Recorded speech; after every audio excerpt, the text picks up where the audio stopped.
Welcome to Mindfully Stoic, a channel dedicated to increasing mindfulness through the lens of the ancient philosophy of Stoicism. Before I get started with this guided meditation, I would like to say thank you for your support. I haven't been able to upload as frequently as I would like to because of some recent changes, but I should have more time to work on providing content for this channel. So if you have suggestions for future guided meditations, topics that you would like me to cover, or you would like to share how mindfulness and stoicism has improved your life, let me know in the comments below.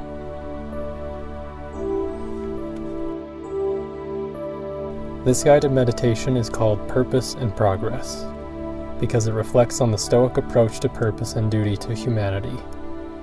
As we understand our nature as human beings and what attributes separate us from other living things, we begin to more fully comprehend our purpose and what constitutes progress. Now let's begin.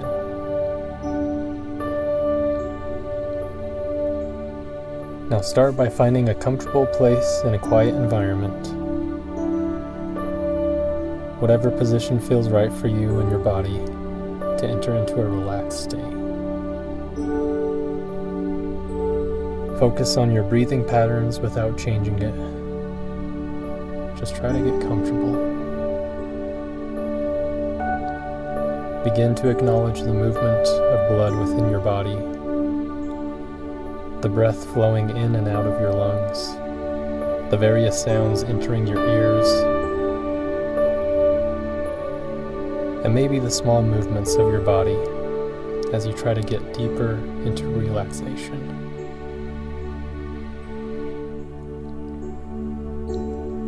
Try to let go of the stress and hustle from work, school, or other responsibilities. Let go of the physical tension that may be present in your shoulders, your face, and in your neck. Remember, if any thoughts arise that distract you from being present in the moment, acknowledge them and let them pass.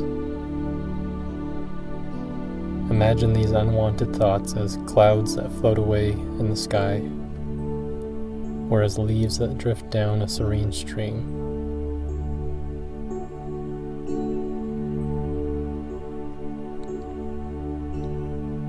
Now pay closer attention to your breath. Repeat to yourself, breathe in, I am breathing in. Breathe out, I am breathing out. Breathe in, I am breathing in.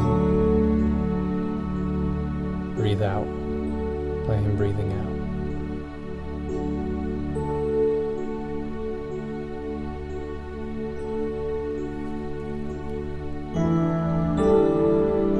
With each breath, you begin to sink deeper into relaxation and deeper into mindfulness of the present moment. The past is behind you and the future is unknown. Live in the present. Continue to focus on your breathing. Breathe in, I am breathing in.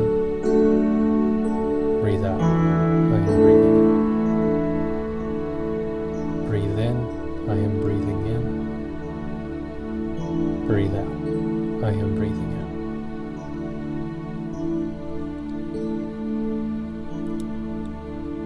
Now that you feel more relaxed, I will share with you a passage from Meditations by Marcus Aurelius in Book 5.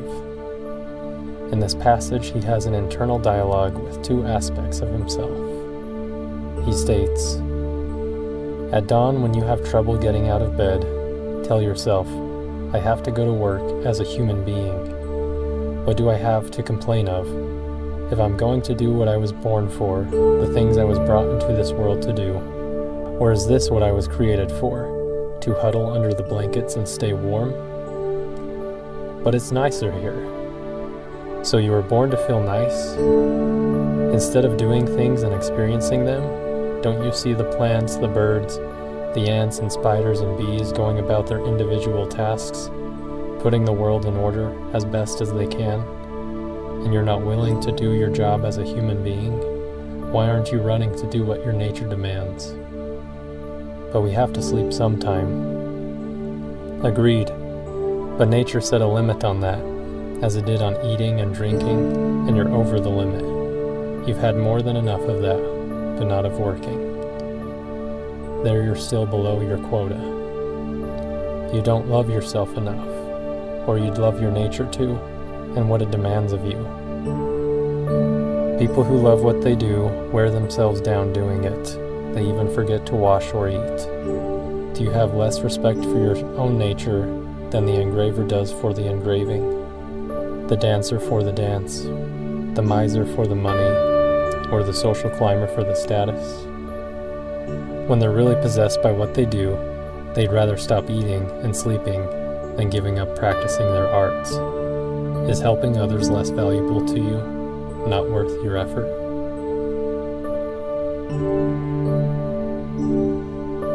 I think most of us can relate to this quote.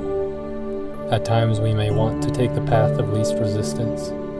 Perhaps we want to indulge ourselves in things we know won't be good for us. But from the Stoic perspective, we are social creatures endowed with reason and the capacity for virtuous action. We can't neglect these aspects of ourselves. Yes, there is time for rest, and there is a time for industriousness.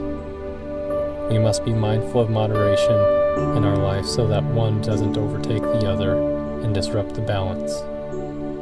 Take a moment to focus on your skills, talents, and abilities. Think about your unique qualities.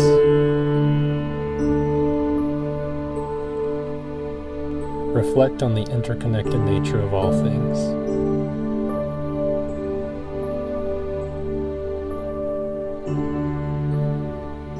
Now be mindful of those skills, talents, and abilities, and apply them to virtuous action for the betterment of society.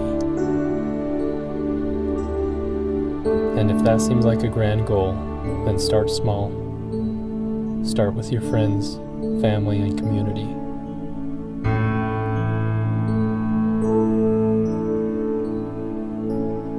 Take a moment and pay attention to the breath.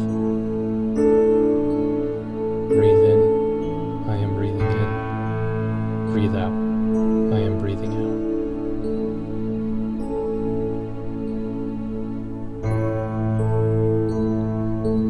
The next quote I have is from the Discourses by Epictetus in Book 1. He talks of how to determine your progress as a human being. He says, "Don't put your progress in one place and expect to see progress made somewhere else. Where is progress then?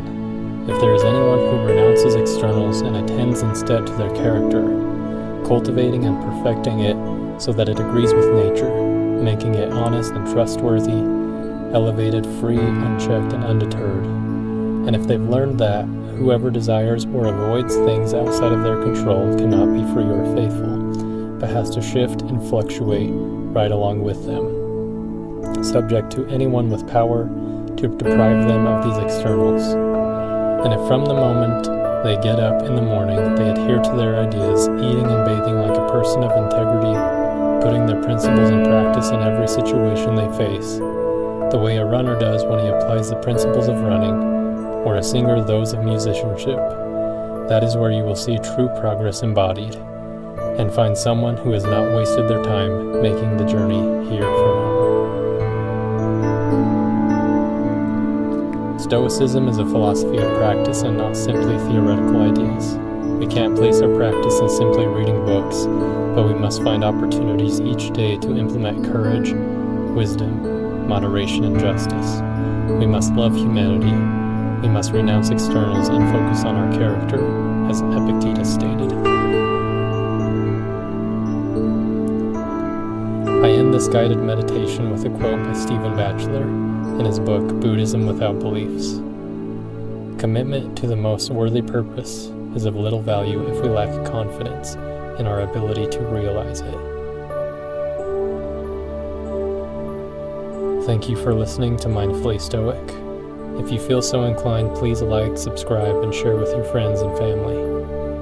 Also, let me know how mindfulness and Stoic concepts have improved your life, or any topics you would like me to cover in the comments below. Again, thank you for your support.